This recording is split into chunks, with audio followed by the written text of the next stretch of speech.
Welcome to Sage Audio. Today we're covering the top 10 vocal EQ tips. But first, if you have a mix that you need mastered, send it to us to receive a free mastered sample of it with the link in the description.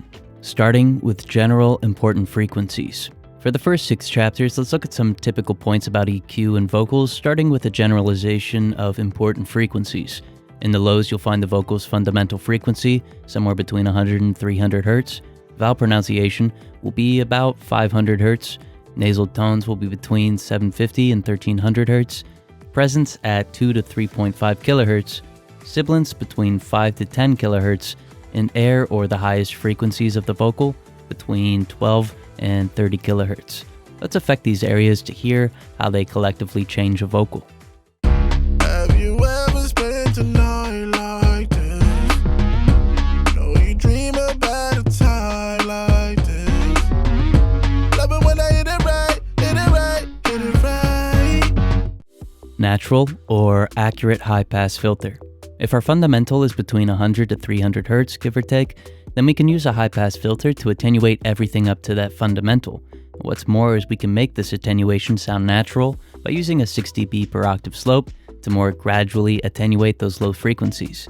Or we could use a slope of 18 dB per octave or higher to create a more aggressive cut, which will be more accurate but less natural sounding.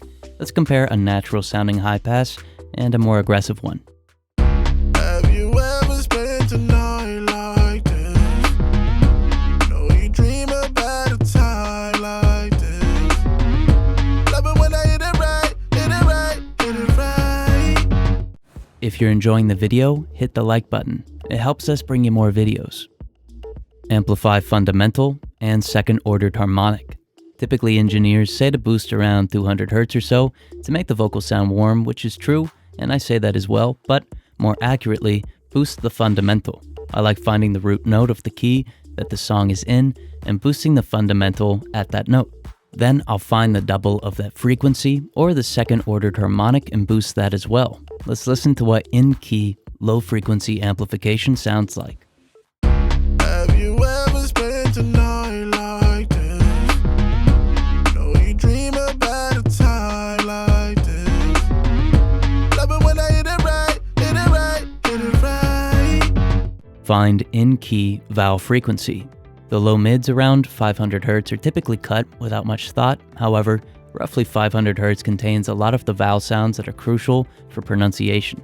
For this reason, we can boost them for more intelligibility or reduce them to almost make the vocalist sound like they're further away from the mic.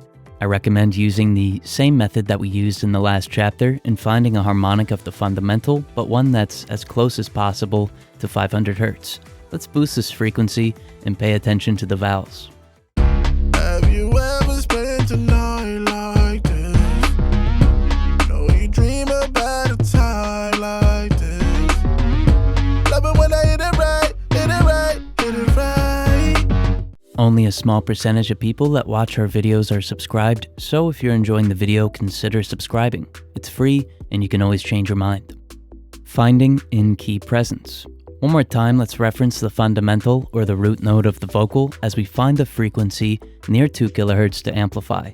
This is where the vocal's presence is. It's the area that'll help it cut through a busy mix, since about 2 kHz to 4 kHz is where the ear is most sensitive. By making it in key, we're increasing the ratio of in-tune to out-of-tune frequencies. Let's take a listen and notice how the vocal sticks out. Have you ever spent a night like this? No, you dream about a time like this. Love it when I hit it right, hit it right, hit it right. Unique nature of nasal frequencies. One thing that's interesting about vocals is how nasally and congested tones vary greatly depending on the singer and other variables. Nasally tones aren't bad, but they can reduce the clarity or have an unpleasant effect.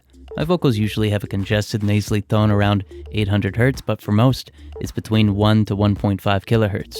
That said, finding the right frequency to cut will take some careful listening.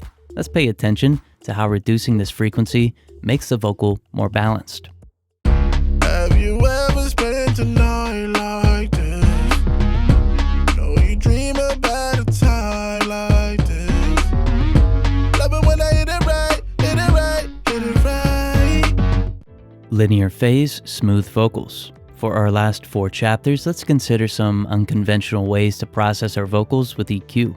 If your vocal is sounding harsh and it has too much of a transient response to sit back or blend in with a mix, try a combination of linear phase processing and dipping high frequencies.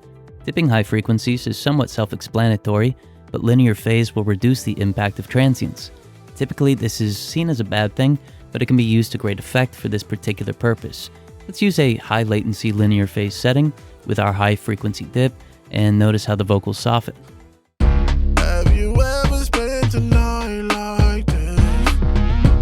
No, you dream about a time like this. Love it when I hit it right, hit it right, hit it right. If you're enjoying the channel, join the community with the link in the description. High Q, air shelf. Usually when we're making a air shelf filter, we forget about everything other than the air that's being amplified, primarily unwanted sibilance and maybe some unneeded presence. To avoid this, let's center our band at about 20 kHz, increase the Q value, and adjust it until the slope hits unity or 0 dB at 12 kHz. This way we achieve the air that we wanted without unwanted sibilance. Let's take a listen and notice how just the highest frequencies are affected. Have you ever spent a night like this? No, you dream about a time like this. Love it when I hit it right, hit it right, hit it right. Vocal-friendly EQ on instrumental. Sometimes equalizing other instruments is really equalizing our vocals since it reduces masking and gives the vocals room to sit. With that in mind, all of the frequencies I boosted on the vocal in earlier chapters, with the exception of the air band, I can dip on the instrumental. This will reduce masking in these areas, so let's listen and notice that even though I'm not affecting the vocal, it still becomes easier to perceive it. Have you ever spent a night like this? No, you dream about a time like this. Love it when I hit it right, hit it right, hit it right. Using second-ordered harmonic as EQ. Earlier, we discussed harmonics and how we can amplify them with an EQ. However, the vocal's harmonics often change since the fundamental changes whenever a new note is sung. With that in mind, we can use a saturator that creates a second-ordered harmonic to amplify these changing frequencies. This way, that harmonic is always being amplified regardless of the fundamental. Let's take a listen to it and notice how it has a similar, albeit slightly better effect than equalizing the root note's harmonic. Have you ever spent a night like this? No, you dream about a time like this. Love it when I hit it right, hit it right, hit it right. If you have a mix that you need mastered, send it to us to receive a free mastered sample of it with the link in the description. Thank you so much for watching.